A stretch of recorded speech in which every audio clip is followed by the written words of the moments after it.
আজকে বানাবো আনারস মাখা। আনারস মাখা খেতে অনেক মজা হবে। এইভাবে সুন্দর করে কেটে নিব নাকি।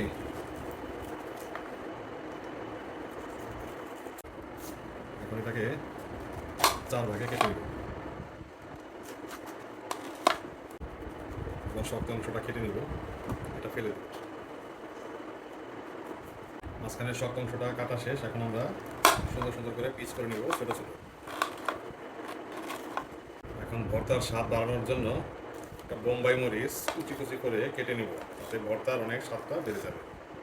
বোম্বাই মরিচ কুচি করা শেষ। এখন দিয়ে দেবো একটু পরিমাণ মতো লবণ, তারপরে দিয়ে দিব ভাজা মরিচের ফাঁকি, তারপরে দিয়ে দিব একটু স্বাদ বাড়ানোর জন্য বিট লবণ।